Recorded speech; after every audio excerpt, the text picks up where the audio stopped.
لساني يفقه قولي. اللهم علمنا ما ينفعنا وانفعنا بما علمتنا إنك أنت العليم الحكيم. To continue inshallah bi'idhnillah and to conclude the chapter of zakah from the book Al-Muhadhab min Ihya Ulumuddin by Hujjatul Islam Abu Hamid Al-Ghazali rahmatullahi alayhi wa radiya an.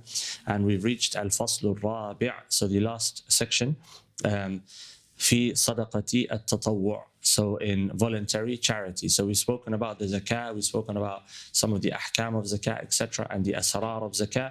So now he's going to speak about as-sadaqah, which is general charity. He says, فضيلة الصدقة. So firstly, the virtue of giving charity. من الأخبار, so from the statements of the Prophet ﷺ, or that which has been attributed to the Prophet ﷺ, he said, اتقوا النار ولو بشق تمرة فإن لم تجدوا فبكلمة طيبة.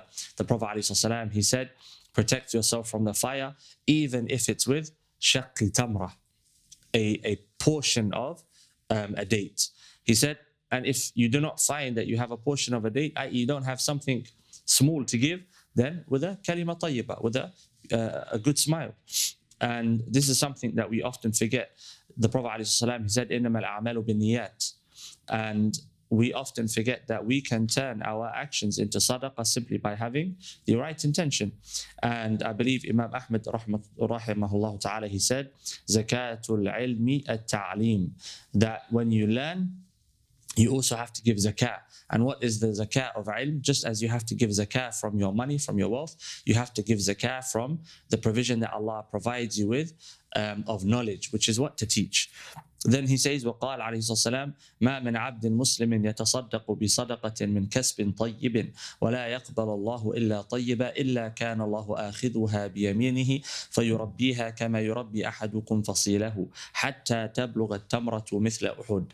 The Prophet عليه الصلاة والسلام, he said that there is no Muslim slave of Allah subhanahu wa ta'ala that gives charity from good provision. And this is a condition here, charity which is accepted by Allah subhanahu wa ta'ala, min kasbin tayyibin. And the Prophet ﷺ, he said, وَلَا يَقْبَلُ اللَّهُ إِلَّا طَيِّبًا. Allah does not accept anything unless it is tayyib. And we can talk about that inshallah. إِلَّا كَانَ اللَّهُ آخِذُهَا بِيَمِينِهِ فَيُرَبِّيَهَا.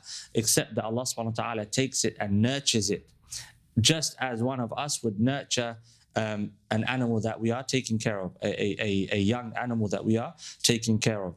As for the tayyib, what are the conditions of something being tayyib? Number one, al-ikhlas. Number two, that it's from halal kasb, i.e. it's from provision which has been earned in a halal manner. So imagine, subhanAllah, on Yawm al-Qiyamah, a person comes and none of their charity has been accepted. And this is a reality. It's going to be a reality for some. May Allah subhanahu wa ta'ala protect us. And halal kasb, it's from the greatest blessings Allah subhanahu wa ta'ala can bestow upon a person, especially in this day and age. The day and age in which the paths to haram are so many. And many people who have halal jobs are actually earning haram money. Why? Because we look at halal from the perspective of dunya and not from the perspective of deen. And we can go into it, and I don't mean to stir up OCD-like tendencies in some people.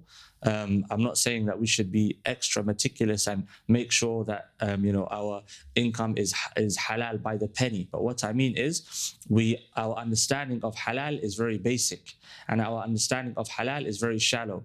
Therefore, it's very easy for us to earn haram and we're not aware of it. How many go into trade and transaction and they haven't actually studied the ahkam of trade and transaction? How many they engage in business? For example, I've been asked many times about certain types of trade, online trade, which involve not actually having the item at your disposal and selling it prior to not having the item. So basically, you're sourcing it after it's been requested from you, which is something the fuqaha have spoken about. But because we don't have any understanding of the ahkam of Islam, we can very easily fall into haram. And what is even worse, may Allah subhanahu wa ta'ala protect us and grant us financial independence, is when our income is based upon the deen, where we make our deen our source of income. That's even worse, to make our deen our source of income. And it's very, very dangerous. And of course, the ulama, the fuqaha, they've spoken about this. Is it permissible for a person to earn money through leading salah, through teaching Quran, through teaching the ulum, etc.? And they say if there's a need and there's no other way to suffice, then yeah, it's permissible. But is it something which should be done? it's better to have a halal income if possible.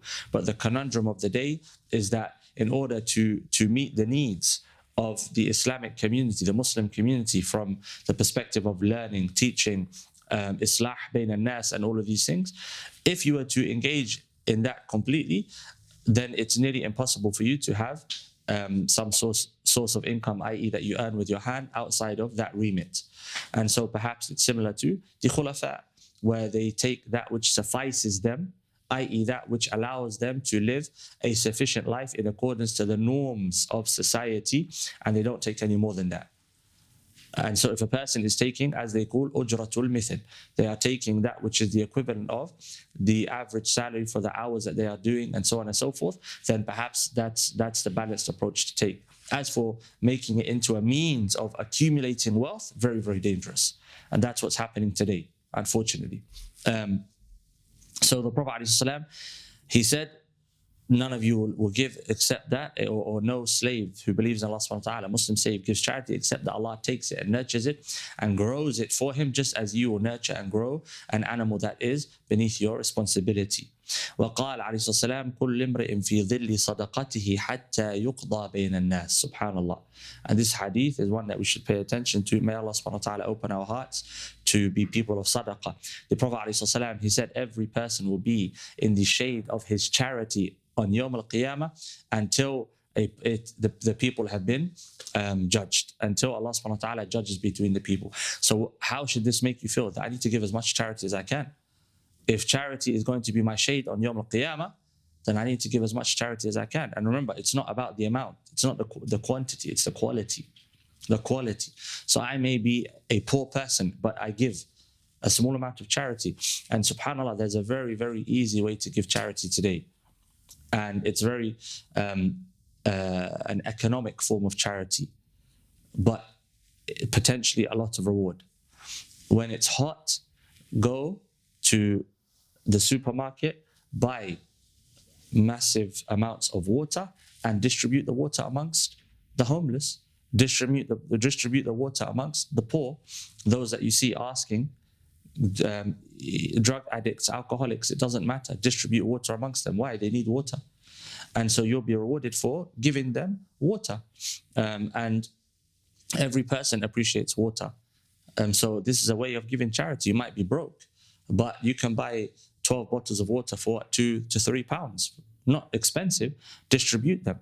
Likewise, giving water to animals. In some hot countries, you find they'll leave water in bowls on street corners for the cats and the foxes and so on and so forth. So this is a form of charity. Likewise, smiling at a person, it's a form of charity. Although here, we're talking specifically about financial charity, but charity, smiling and so on and so forth, helping a person. So then he says, وَسُئِلَ رَسُولُ اللَّهِ عَلَيْهِ السَّلَامِ أَيَّ الصَّدَقَةِ أفضل قال أن تصدق وأنت صحيح تأمل البقاء وتخشى الفاقة. That the Prophet ﷺ asked which charity is better. The Prophet ﷺ said that you are the charity that you give when you are healthy and you fear poverty, you fear loss. That's the best form of charity. Why? If you're a billionaire and you give £10, it doesn't make any difference whatsoever to you. If you have thousands of pounds in your bank account and you give £1, you don't feel it. But if you are living end to end, you're making ends meet, and you give from that which you need, that's the charity where you're actually making a sacrifice. And remember, we said that charity is a form of sacrifice. Allah subhanahu wa ta'ala, when talking about jihad, always talks about sacrificing wealth and body. Those who give their lives and their wealth, or their wealth and their lives. Why? Because it's tadhiyah, it's sacrifice. And so you're putting Allah subhanahu wa ta'ala before that which is most beloved to you, which is yourself and your wealth, which allows you to enjoy the pleasures of this dunya. And so to give charity whilst being in a state of health, and you are you have hope for the future and you fear poverty, that's the best form of charity. May Allah subhanahu wa ta'ala make us from those that hear and follow. Then he says, وقال عليه الصلاة والسلام لا تحل الصدقة لآل محمد إنما هي أوساخ الناس. So this is a ruling which relates to those who are from the ashraf, those whom Allah subhanahu wa ta'ala has granted to be from the lineage of the Prophet ﷺ. They're not allowed to take charity. They're not allowed to take zakah and sadaqah, etc. Although here specifically zakah. Why? Because of the fact that the Prophet ﷺ prohibited them and they have something else. So they would usually receive a stipend that comes from the Islamic government. So the government that rules by the Sharia, they would receive a stipend. And that's no longer the case. So some of the ulama, although there will be disagreement about this, they say that a person from Ahl Bayt can take from sadaqat if they are not receiving the stipend that they should be given by the state. And it has to do with honor, dignity, things like this. Then he says, وقال عليه الصلاة والسلام ليس المسكين الذي ترده التمر والتمرتان واللقمة واللقمتان إنما المسكين المتعفف اقرأوا إن شئتم لا يسألون الناس إلحافا. So the Prophet ﷺ, he said the miskin person is not the one who is sent away or sufficed by a date or two or a morsel of meat or two, but the miskin person is al-muta'affif. Who is al-muta'affif? We spoke about this last week or the week before. The muta'affif is the person who does not ask, the one who is impoverished and doesn't ask. And the Prophet ﷺ, he said, اقرأوا إن شئتم, read if you would like, لا يسألون الناس إلحافا, the ayah where Allah subhanahu wa ta'ala talks about the people of ta'affuf. They don't ask to the extent that people assume them to be wealthy, even though really they are impoverished. And we spoke about Ghazali, rahimahullah, he mentions those are the best people to give to. Find those that do not ask but are in need. And if possible, find those that do not ask and are from the people of ilm and are in need. Why? Because that way you're sufficing the miskin and they're going to use the wealth for ilm, for ta'aleem, and so on and so forth. Then he says, al-athar. So al-khabar is the statement of the Prophet ﷺ. Al-athar is the statement of one of the Sahaba or the Tabi'een, etc. And sometimes the ulama, they will use these synonymously. So they might say al-athar, and they mean by that the statements of the Prophet ﷺ. Or al-akhbar, and they mean by that perhaps both. Although al-akhbar usually, to be honest, is specifically for the statements of the Prophet ﷺ. But al-athar or al-athar, you'll find that sometimes they use this to mean the statements of the Prophet ﷺ. And this is the methodology of the ulama, generally speaking. In their books, they will bring an ayah or ayat, then they'll bring the ahadith, and then they'll bring the statements of the Sahaba and the Tabi'een, etc. There's a methodology of authorship. Then he says, قال عروة بن الزبير لقد تصدقت عائشة رضي الله تعالى عنها ب50,000 وإن درعها لمرقع. So listen to what he said. He said, Aisha radiallahu ta'ala anha, she gave 50,000, 50,000 dinar. Or he doesn't specify actually darahim or dinar, but she gave 50,000. Whether it's darahim or dananir, it's a large amount. And her dira' had holes in it. What's a dira'? Dira' is like the abaya that a woman wears. Another term for it is dira'. So she had holes in her clothing, yet she gave 50,000 in charity. And this is called إِثَارُ الْغَيْرِ عَلَى النَّفْسِ. When a person puts others before they put themselves. A person puts others before they put themselves. And if we think about it, if we really want to be like the Sahaba and the mothers of the believers, they put others before themselves even when they themselves were in need. Today, we don't put others before ourselves even when we are not in need. We put our desires before the needs of others. That's the hal of the ummah today. We put our desires before the needs of others. Some of our brothers and sisters are in need and are dying, but yet we put our desires and our passions before their needs and we justify it. Then he says, وقال يحيى ابن معاذ ما أعرف حبة تزن جبال الدنيا إلا الحبة من الصدقة. He said, I do not know a habba, a seed, that is equal in its weight and size to the mountains of this dunya except for the habba that is given in sadaqah. If a person gives seeds in sadaqah, they can be the equivalent of the mountains of this dunya. Why? The reward. The mountains of the dunya on Yawm al-Qiyamah, they're going to disappear. But the sadaqat that a person gives for the sake of Allah subhanahu wa ta'ala will become mountains on the scale.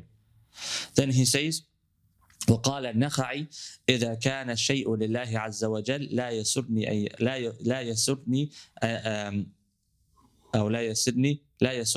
أن يكون فيه عيب. النخعي رحمه الله ta'ala, he says, if I'm giving something for Allah subhanahu wa ta'ala's sake, I am not pleased to find that it has any aib in it, any deficiency, i.e. when I give for the sake of Allah subhanahu wa ta'ala, I want to give something that is in the best of shape and form. So for example, when giving like clothing in charity, for us the norm is to what? Give our clothes that we no longer need in charity. But if we were to apply this understanding, it would be to give the best of our clothes, the clothes that have been unworn in charity, and to suffice ourselves with the worn clothes. And this is difficult for many of us. Why? Because our hearts are attached to the dunya. It's the reality. Our hearts are attached to the dunya. A person will justify to himself buying a brand new car that costs 30, 40, 50,000 pounds when he has a good car that works, whilst he ignores the needs of his brothers and sisters. And if we say don't follow the dunya, we're told no, this is extreme. Don't make the deen hard. Then he says, وقال الحسن لو شاء الله لجعلكم أغنياء لا فقير فيكم ولكنه ابتلى بعضكم ببعض. Al-Hasan rahimahullah ta'ala warada an, he said, if Allah subhanahu wa ta'ala had wanted to, he would have made all of you wealthy. Allah subhanahu wa ta'ala would have granted all of you financial independence, and there would be no poor person amongst you. But Allah subhanahu wa ta'ala has instead chosen to test some of you with others. How is a person tested with others? The poor person is tested through the generosity or lack of generosity of the wealthy person, and the wealthy person is tested through the poverty of the poor person. Is the wealthy person going to give to the poor person? That's a test. And is the poor person going to ask? That's a test. Is the poor person going to be grateful? That's a test, etc. And so we are being tested with each other. That's the reality. Every person is a part of the other person's test. How we interact with each other. How I interact with my spouse, that's a part of my test. How I interact with my children, it's a part of my test. How I interact with my neighbor, and so on and so forth. We're all just a part of our own individual tests. Then he says, وقال الشعبي من لم يرى نفسه, and this one is very important. He said, من لم يرى نفسه إلى ثواب الصدقة أحوج من الفقير إلى صدقته فقد أبطل صدقته وضرب بها وجهه. He says, the one who does not see himself as more in need of the reward than the need of the impoverished person for the wealth, this person has ruined the reward of his sadaqah and has basically thrown it back at his own face. What is he saying? He's saying that a person in reality needs the reward of the sadaqah more than the poor person needs the sadaqah himself. And if a person understands this, a person will never fall into this issue of men, where a person gives and feels that he has some sort of virtue or favor over the other person. No. Same as teaching. The teacher, for example, when he's teaching, should feel that he is more in need of the student than the student is in need of him. Why? Because Allah subhanahu wa ta'ala has granted us with many teachers. And so the student can find many teachers, but not necessarily will the teacher find many students, And so when we teach, we should see ourselves as in need of the students more than the students are in need of us as teachers. But when we receive knowledge, it doesn't mean that we look at the teacher and say, oh, we're nahnu aghniya, Allah will suffice us of this person. No, we should see that Allah has granted us this opportunity to learn, and this person is from Allah, a medium given to us from Allah subhanahu wa ta'ala. Likewise, the mutasaddiq and the one who receives the sadaqah, they see each other as mediums from Allah subhanahu wa ta'ala and to Allah subhanahu wa ta'ala. Then he says, إخفاء الصدقة وإظهارها. So now the issue of, should a person give his sadaqah in public or should he keep his sadaqah privately? Which of the two is better? So he says, اختلف طريق طلاب الإخلاص في ذلك.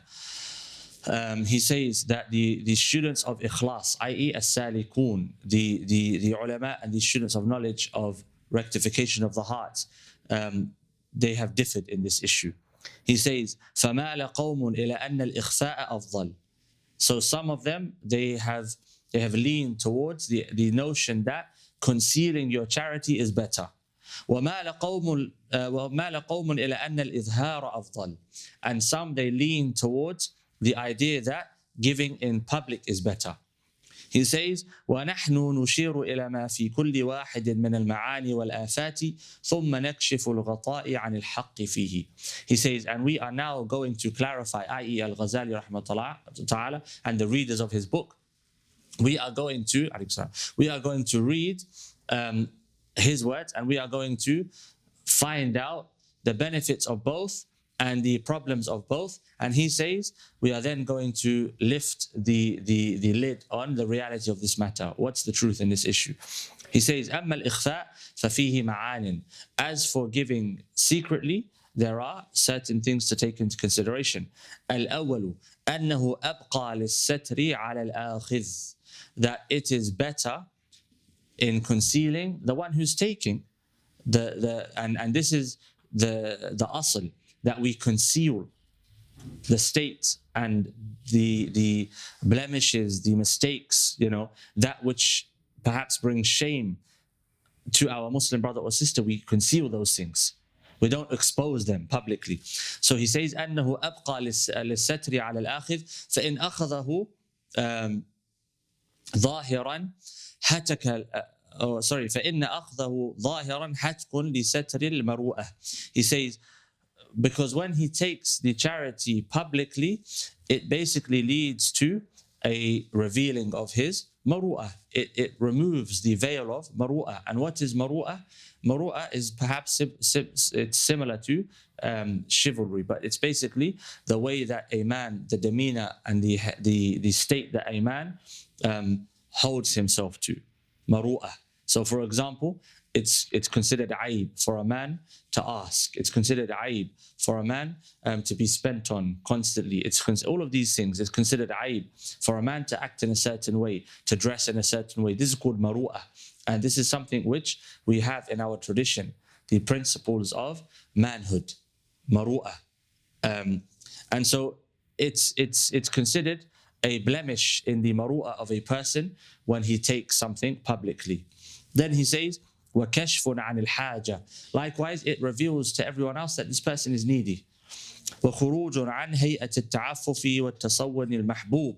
And likewise, it leads this person from leaving the state of at-ta'affuf, concealing his needs and not asking and protecting himself. At-tasawwun is basically where you protect yourself from that which is dislikable. Then he says, الَّذِي يَحْسِبُ الْجَاهِلُ أَهْلَهُ أَغْنِيَاءً مِنَ التَّعَفُّفِ. So he's saying at-tasawwun al-mahbub here is that a person engages in at-ta'affuf. What is ta'affuf? He doesn't ask to the extent that people assume him to be rich. People that do not know his state assume him to be rich. So for example, you go out to eat with this person and he's poor, but he's the one that's paying. You assume this person must be wealthy. Where is he getting his money from? But the reality is he's poor. And this is a noble character, and one that's missing today. It's a character that's missing today, a characteristic that's missing today amongst men. And we can talk about it, but we've spoken about it a little bit before. And today, Allahul Musta'an, Muslim men going and seeking benefits when they don't need the benefits. Asking the government for things and they don't need these things. Lying so that they can receive. This is mukhalafatul maru'ah. It goes against the state of Muslim manhood. But these things are not addressed and not discussed and not thought about. Then he says, أنه أسلم لقلوب الناس وألسنتهم. It's safer for the hearts and the tongues of people when a person gives and receives secretly. فإنهم ربما يحسدون أو ينكرون عليه أخذه ويظنون أنه أخذ مع الاستغناء. Why? Because perhaps they will envy the one who's giving.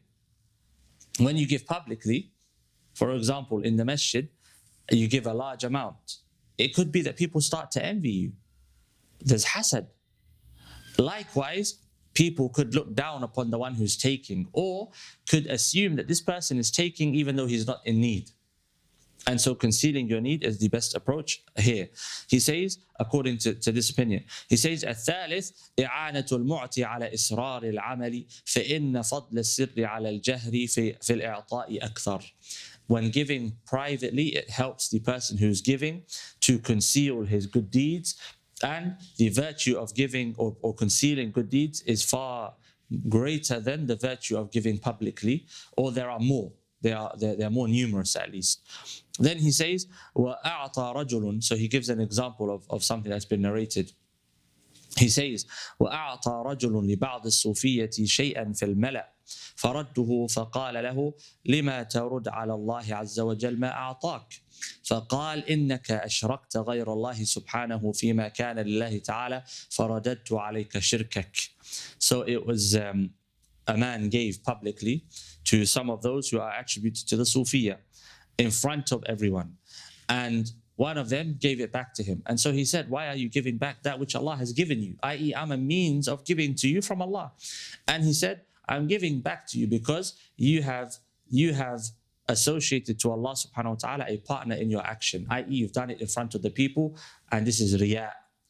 He's saying you've done it with riya in your heart. And so I'm simply giving you back your shirk. That which you've associated to Allah, I'm giving it back to you. He's not saying that he's fallen into shirk like as in non-Muslim. Like, because shirk, the linguistical term for shirk, ashrakta, means that you have included someone in something. So he's saying, I've given back to you that which you have included other than Allah within, because it's not going to be accepted by Allah subhanahu wa ta'ala. And so he's teaching him a lesson. الرابع أن في إظهار الأخذ. And even there, may Allah subhanahu wa ta'ala allow us to reach such levels where we, in a time of need, are not taking something that we assume not to be pleasing to Allah subhanahu wa ta'ala. A high level of iman and ihsan. He says, الرابع إن في إظهار الأخذ ذلا وامتهانا وليس للمؤمن أن يذل نفسه. He says, when taking publicly, you are to a degree disgracing yourself. And the Muslim should not disgrace or humiliate himself. A Muslim does not do this. A Muslim is azizun nafs. The Muslim should be proud, but not in the haram way. Proud as in, he doesn't take, he doesn't ask, he pays for others, he's strong in times of strength, humble in times of humility, etc. Proud in that regard. Not proud as in يتكبر على الناس, being arrogant and seeing himself as better than others. No. And likewise, it's dil wa imtihan for others. So when I'm giving publicly, I'm humiliating another person if I have the opportunity to give it to him privately. And this is something, subhanAllah, some of us are blind to this. Some of us, we give to people publicly when there's an opportunity to give to them privately. Even if it's for work, even if someone has done something for you and you're giving them their ujra, you're giving them their pay, give it to them privately, away from the people. Don't give it to them in front of people. That should be a principle of interaction.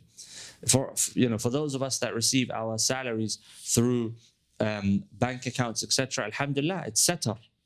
It's setter. But if someone is paying someone with cash, they should not pay them in front of other people. They should take them to the side and pay them. Why? It's a form of dignity and honoring the person. Then he says, وَأَمَّا الْإِظْهَارُ فِيهِ مَعًا. So as for giving publicly now, because remember, he's talking about whether giving publicly or privately, or receiving publicly or privately is better. He says, الأول الإخلاص والصدق والسلامة عن تلبيس الحال والمراءة. He says, when you receive publicly, if you're in need, it's safer for you. Why? Because you're being truthful publicly with your private state, and you're not. Talbis is basically where you clothe yourself with that which is not real. You're being real in front of people, and you're not showing off with something that you don't have. Like today, subhanAllah, there's riya. Riya is where you show off with something that you have. Today, you have individuals that show off with things that they don't have. That's the time that we've reached, where a person shows off with wealth, but he's rented that wealth. You're taking pictures with a rented car, acting as if it's your own car. Allahu musta'an. You're renting clothes and you're taking pictures with them, pretending that they're your clothes. You can pronounce your dad and your ayn, and you're acting as if you're a teacher of Islam, and you're showing off that you have some sort of knowledge, when in reality you're a jahil. And that's the worst of states. At least the person who's showing off with what he has actually has what he's showing off with. He can enjoy it to some degree. But today, in the age of masakeen, we're showing off with things that we don't even have. And so being honest about your impoverished state, it's better for your heart. Why? There's no riya. There's no riya. If you're a jahil, present yourself as a jahil. It's better for you. If you're poor, you don't have to announce to the world that you're poor, but don't dress like you're rich. You can't afford to pay the rent and you're spending £800 on a coat. Ignorance. You can't afford to pay the rent and you're paying finance on a car that costs £50,000-60,000. So this is the state that we've come to today. And so being sincere and honest with our own states, that's from the benefits of receiving sadaqah publicly, he's saying. Then he says, الثاني إسقاط الجاه والمنزلة وإظهار العبودية والمسكنة والتبري عن الكبرياء ودعوى الاستغناء وإسقاط النفس من أعين الخلق. And so he says, the second benefit of receiving publicly is that you are lowering yourself, humbling yourself. Because you're humiliating yourself, you're lowering yourself. And you're lowering your status in front of the khalq. And you are showing your need ultimately to who? To Allah subhanahu wa ta'ala. And you're showing your impoverished state to who? To Allah subhanahu wa ta'ala in front of the people. Why? Because you are in need of the mediums of provision that Allah sends to you, just like everyone else. And it protects you from al-kibriya, from pride and arrogance. If you're receiving sadaqah in front of people, you're not going to be arrogant and proud in front of them. He says, وَدَعْوَ الْإِسْتِغْنَاء. Likewise, it prevents you from claiming to be wealthy, whether in state or in financial reality, when really you're from the most impoverished of people. And this is why also learning publicly is important. There are some people, they do not want to learn in front of others. They will ask a teacher, I would like to learn, but privately. Why? Because they don't want to show their impoverished state in front of people. But a person who wants to learn has to also learn to show his jahl and to be honest and sincere and apparent about the ignorance that he has. Otherwise, he will never learn. You have to be honest and open with your jahl.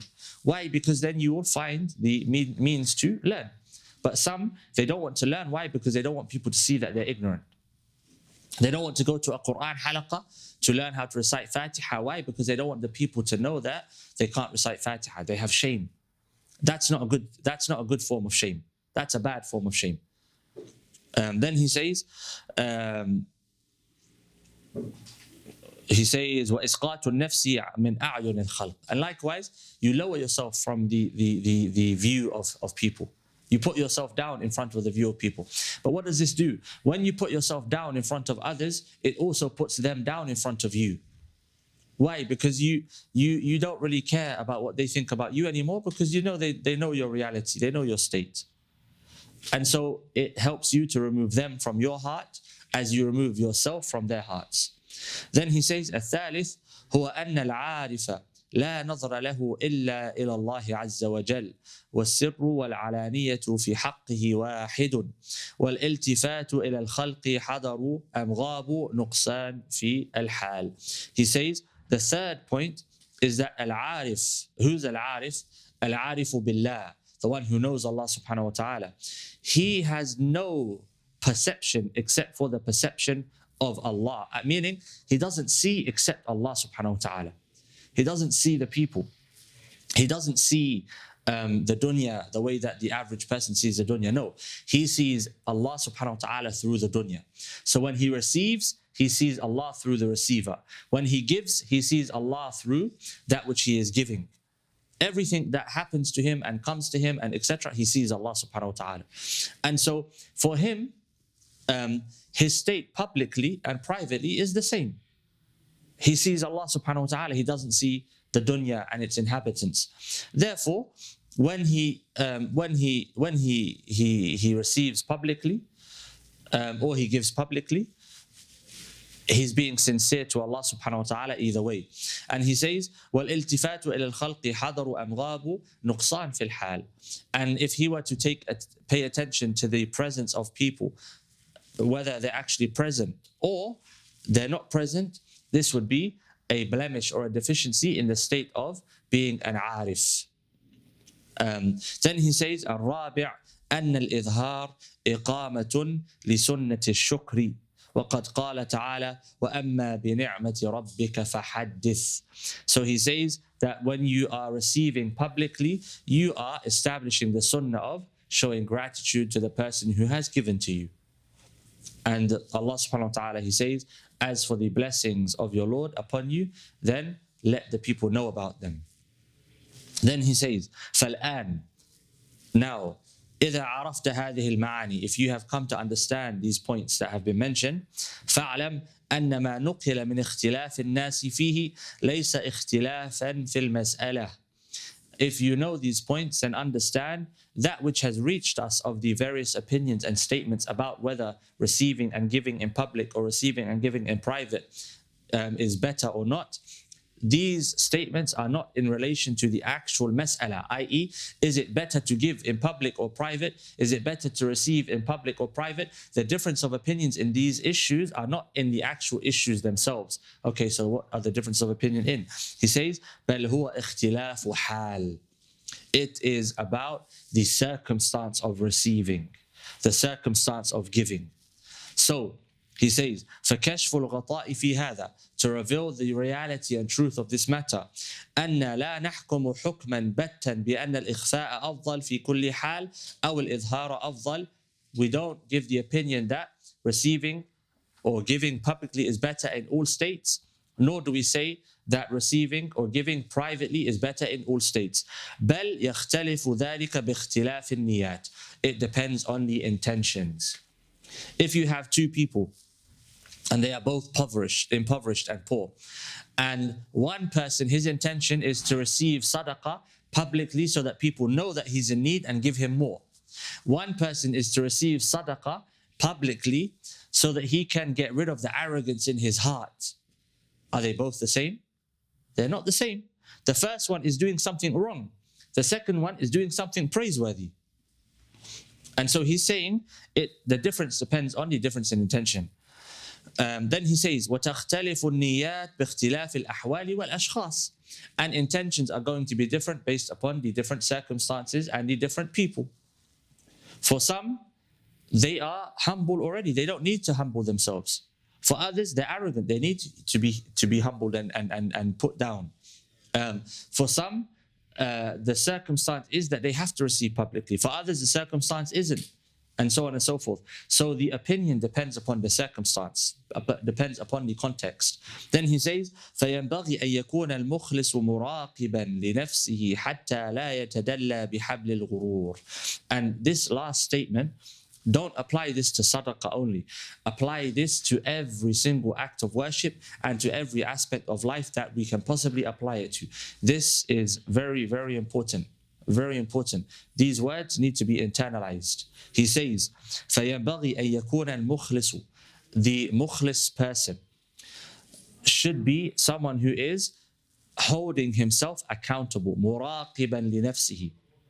He should be in constant supervision of himself. حَتَّى لَا يَتَدَلَّى بِحَبْلِ الْغُرُورِ. So that he's not roped in. He's not roped in with the rope of self-deceit and conceit, where he starts to convince himself that he's sincere and he's righteous and he's pious, but really he's a mura'i, and he's arrogant, he's mutakabbir, and so on and so forth. He says, وَلَا يَنْخَدِعُ بِتَلْبِيسِ الطَّبَعِ وَمَكْرِ الشَّيْطَانِ. And he is not fooled by the covering of the self and the plots of shaitan, because it's very easy for the self to fool us. And it's very easy for shaitan to plot against us. And slowly but surely, we find that we have been roped in to a pit hole, and it becomes very difficult to get out. And for this reason, al-ikhlas is something which requires daily action. Why am I studying? Why am I reading the Quran? Why am I worshipping? And it's not that we make life difficult for us where we become indecisive and we're sitting there and it takes us half an hour to read the Quran. No, we take a moment. Why am I reading? Lillah, for Allah subhanahu wa ta'ala's sake. And let Allah grow that intention for us. Then we come to Al-Kitab al-Sadisu, Asrar al-Sawmi, walhamdulillahi rabbil alameen. We've completed Asrar al-Zakah, and now we reach Asrar al-Sawm. So we're going to start that bi'idhnillah next week, inshallah bi'idhnillah. And so alhamdulillah, Allah subhanahu wa ta'ala has granted us the ability to complete the beginning, the Muqaddimah, Kitab al-Ilm, Kitab al-Tahara, al-Salah, and now Kitab al-Zakah, which alhamdulillah rabbil alameen is a great blessing. But at the same time, potential evidence against us. And so we ask Allah subhanahu wa ta'ala to allow us to implement that which we have learned and to forgive us for that which we don't implement. May Allah subhanahu wa ta'ala grant us sincere knowledge and grant us knowledge that is beneficial to us and make us from the ulama al-amilin al-muallimin.